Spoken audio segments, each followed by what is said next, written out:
The First Omen is in theaters now, and in case you didn't know, the movie is a prequel to The First Omen. I mean, this is The First Omen. It's a prequel to the First Omen movie. Well, I mean, okay, this is the First Omen movie. This movie, The First Omen, is a prequel to the first Omen, which came out in 1970. Well, that's still confusing. All right, there was an Omen movie that came out in the 1970s. This is a prequel to that one.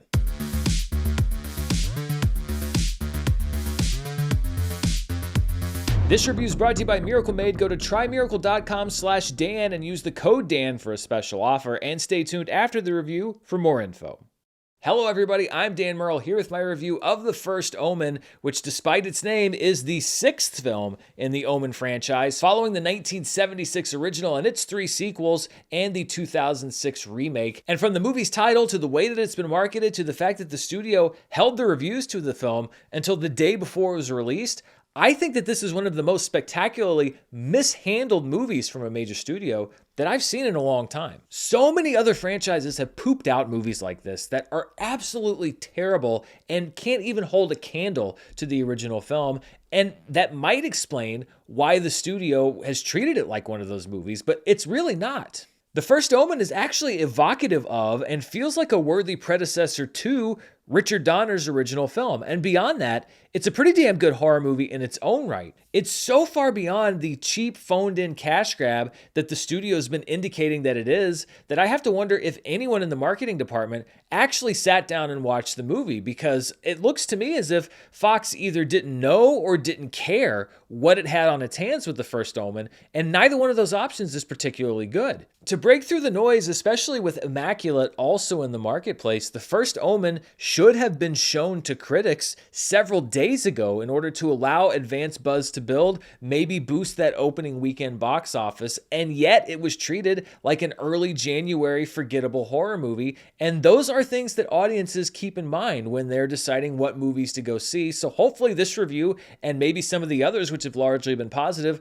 will help to drive people out to see this, because if people don't go see the more intellectual horror movies, then studios will take away the messaging that audiences don't want them and churn out more garbage. That's just how it works. In The First Omen, we follow Margaret, a young woman in the process of becoming a nun who's transferred to Rome to finish her final steps of taking the veil, the official beginning of her new life at the church. At the orphanage where she's assigned, she meets Carlita, a little girl who's largely kept away from the other girls and who is haunted by strange visions. As Margaret learns more about Carlita, she begins to suspect that the church knows more than they're saying, and that this young girl is possibly being groomed to bring an unspeakable evil into the world. This is the basic thrust of the story. Of course, it takes more twists and turns, but even if you're able to figure out where the story might be going, this isn't one of those standard horror movies that tacks on cheap jump scares on a threadbare story. So if the jump scares aren't good and the story's not good, the movie sucks. There are actually not that many jump scares in The First Omen. There are a few because it feels like they were probably mandated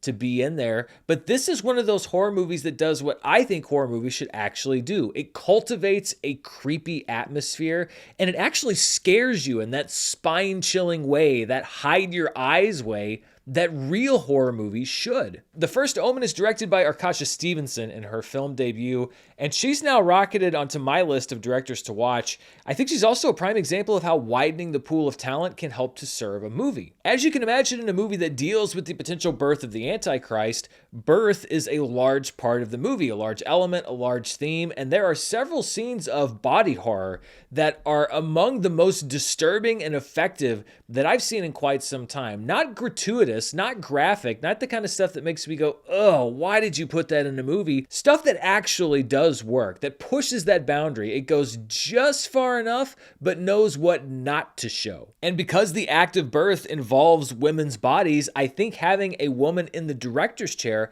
helps to make the film more effective. I'm not saying that the movie would have been bad had a man directed it. I'm not saying that it's only good because a woman directed it, but I'm saying that this movie is better because Arkasha Stevenson was in the director's chair, because I think that she brought a perspective to the film that enhanced the atmosphere and everything that's effective about the film, everything that works in a horror way and in a body horror way. It's not just her lived experience that makes Stevenson a great director, though. She's also crafted a film that feels like it was made in the 1970s. It evokes the same sense of horror and dread as the original Omen film and as movies like The Exorcist and Rosemary's Baby. 1970s horror is a very specific feel, and it's honestly not a feel that a lot of horror directors go for now, but you could tell that care went into the development of this project. They didn't just want to cash in on the Omen name. They wanted to make a movie that actually felt like a prequel to the original film, and this movie does. It succeeds. This doesn't feel like an imitation of classic 70s horror. It feels like an embodiment of it,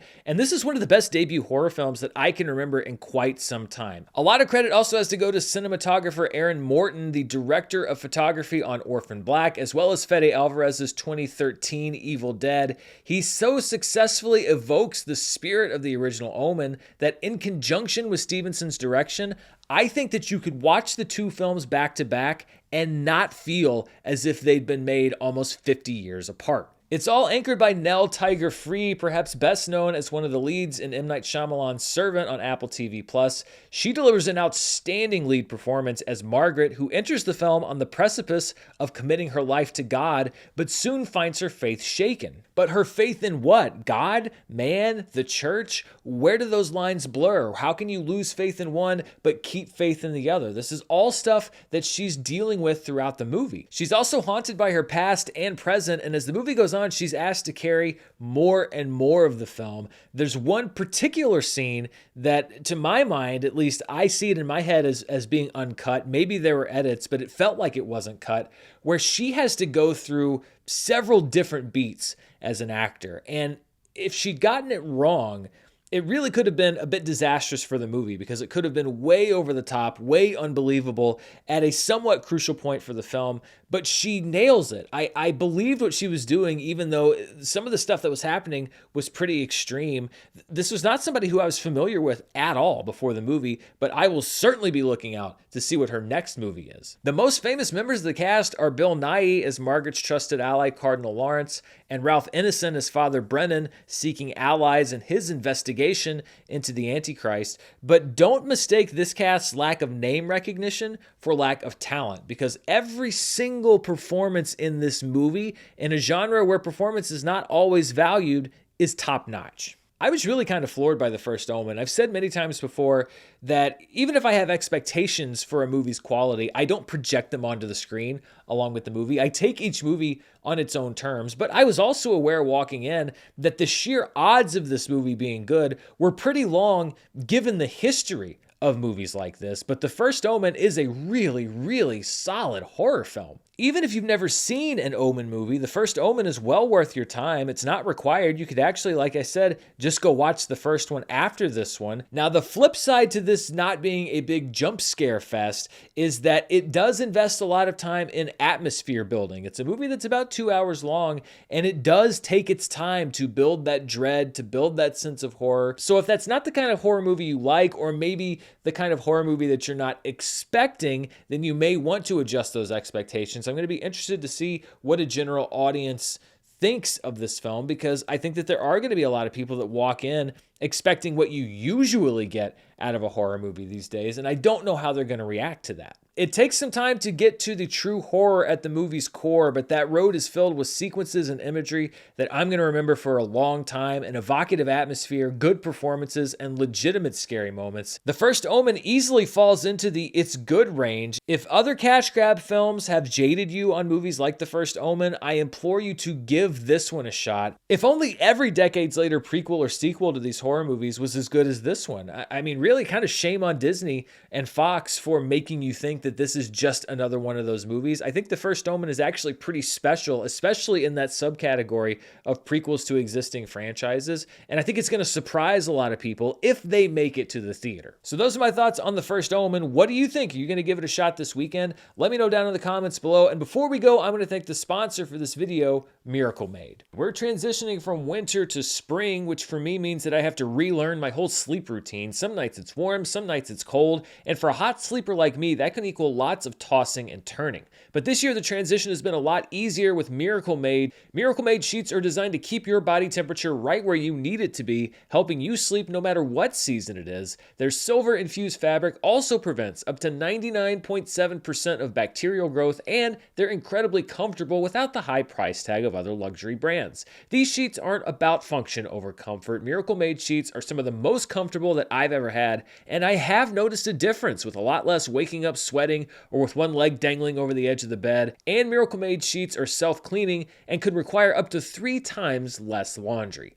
Go to trymiracle.com/Dan to try Miracle Made sheets today, and whether you're buying them for yourself or as a gift for a loved one, if you order today, you can save over 40%. And if you use our promo code Dan at checkout, you'll get 3 free towels and save an extra 20%. Miracle is so confident in their product, it's backed by a 30-day money-back guarantee, so if you're not 100% satisfied, you will get a full refund. Upgrade your sleep with Miracle Made. Go to trymiraclemade.com/Dan and use the code Dan to claim your free 3-piece towel set and save over 40% off.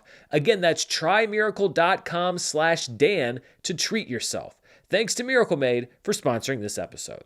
Thanks to Miracle Made for sponsoring this video, and thank you for watching. Be sure to stay tuned right here for more movie news, reviews, box office, and more. I have a review of Monkey Man that went up earlier today. You can check that out right now. Of course, as always, thanks for spending part of your day here with me. Until next time, stay safe, and I'll see you then.